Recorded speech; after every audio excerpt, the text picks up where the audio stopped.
Mania 49er halftime live. Brock Purdy, about 185 yards, 2 throwing touchdowns. He rushed one in. I mean, against the GOAT, not a bad way to start your first start. I'm not going to go very long here. I just want to go over the irony of this whole thing. Over 300 starts for Brady. Obviously one of the greatest of all time. Coming back home.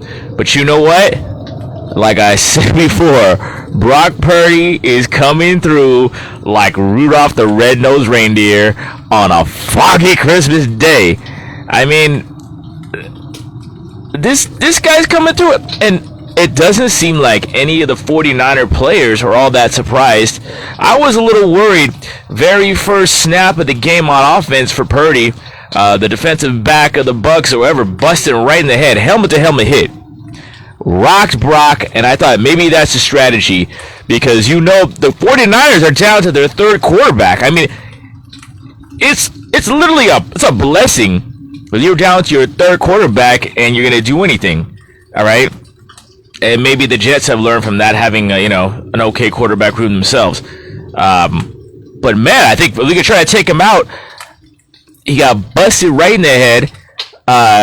Bad penalty because it would have been better off to set the young guy back, with a 2nd and 20. 2nd and 20 turns to 1st and 10.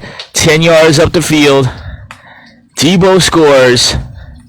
And the 49ers don't look back. Speaking of Debo, couple of negatives in the game, and I said it before. The 49ers have gone through every kind of adversity. Debo's down with a knee injury. It didn't look good. This guy is playing tough. Last week he was a go-to guy for Brock. Not necessarily having great stats, but a guy you can give the ball to and come through. I just hope this guy's all right. I hope it's not as serious as it looks. That guy's a tough guy. Debo's not having the greatest season, especially as a receiver. But man, he's a player, and he's going to be hard to replace. And that being said, thank God we got Christian McCaffrey. Hell of a player. Hell of a receiver. Whew. Brandon Ayuk just made a big play at the end of the half. 49ers up 28-0 at home against the GOAT, who is coming home, who's getting beat by Rudolph the Red-Nosed Reindeer. Every single team pass him up all the way. Then one foggy draft night, John Lynch had one more pick.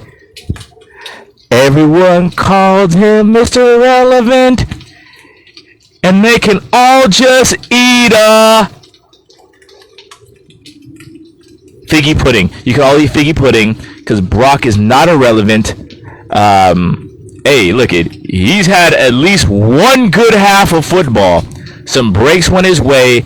Like I said before, the Bucs should have went for the body, just like Buffalo did against Mike Williams. More teams got to do that. Take out the quarterback. I'm not trying to hurt the quarterback.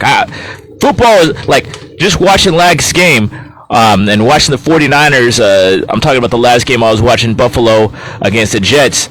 I mean, it's a big step down from your second string, your third string, more or less, your first string, your second string. Don't hurt the quarterback. If you're going to hit him in the, we're going to hit a man in the NFL.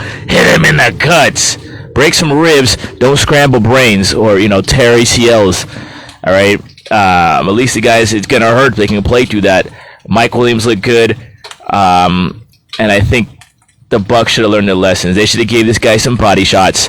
Looking at Brock right now, and he's looking good. He's a tough guy. He's a tough guy. The one thing I worry about Brock Purdy is, brother, I hope you're okay. I hope you don't get hurt. And that's one thing the 49ers are not good at, and that's staying healthy.